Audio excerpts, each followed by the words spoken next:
Have you ever imagined traveling or backpacking around a country by yourself? You have the excitement of experiencing a new culture, yet the fear of being alone and vulnerable to almost anything. Today, I'm going to talk about how to travel solo and all the things you need to know in order to have a good time, yet be cautious. At some point in your lives, you're most likely going to want to travel, and you don't want to rely on a family member or a friend to plan this trip for you. You want to be able to go out there and do this on your own. I took a gap year this past year, and I traveled to about 10 countries over the course of about 7 months by myself. And I'm going to discuss today some things that I wish someone told me before I started traveling. According to Corby E. Smith, a former student here at Cal Poly, in his article, Students' Beliefs About the Benefits of Travel and Leisure, he said, cost makes up for a large portion of concern when traveling on a student's budget. Utilizing this information, I typically revolve my speech around this idea of cheapest ways to travel. So there's quite a bit to discuss when it comes to traveling, and I wasn't able to add in everything into the speech today, but I am going to keep it short and review financial concerns, cheapest transportations, safety, and how not to get duped. So according to Marjorie Wiggum-Désir's article, Budgeting for a Vacation, she said look at places where you get the most value for your dollar. Now this is very important if you're trying to budget because you want to look in countries in South America, let's say Eastern Europe, Asia, and Africa, because the U.S. dollar is typically stronger compared to these countries, and you'll get more for your money. So, also exchange rates. It's really important before you get into a country that you know the exchange rate, because if you're exchanging money and someone's going to give you a poor exchange rate, you're losing money and you get duped essentially. Also, if you can, it is best to use credit cards and debit cards as much as possible because these credit cards have the most accurate exchange rate.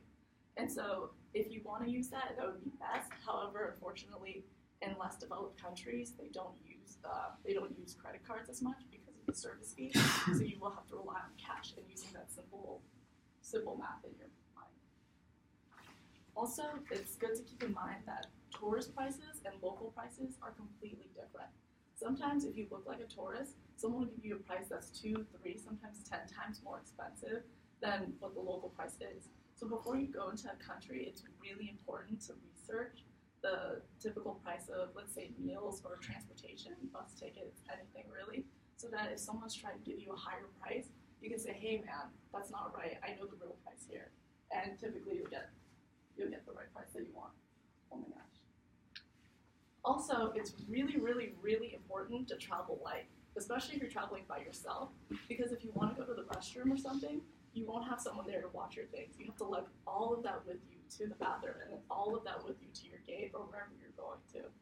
And so it's typically best to travel light, especially in Europe, because in Europe, flights, they're very cheap. They're about 25 euros to travel if you're traveling through major cities, but they're only cheap if you have a carry-on. If you want to check in the luggage, that's about 100 euros more, which is far more than 100 US dollars. And now that you're aware of budgeting and transportation concerns, I'm going to get into ways on how you can stay safe and not get duped with these ordeals. When you travel, it's really important to try to learn the language, or at least learn some phrases so that you can get by.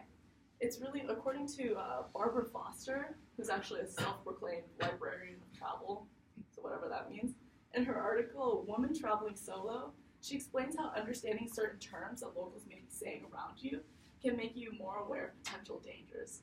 And as well, if someone's trying to give you a bad price, you can try to negotiate with them as well to getting a lower price. So, yeah.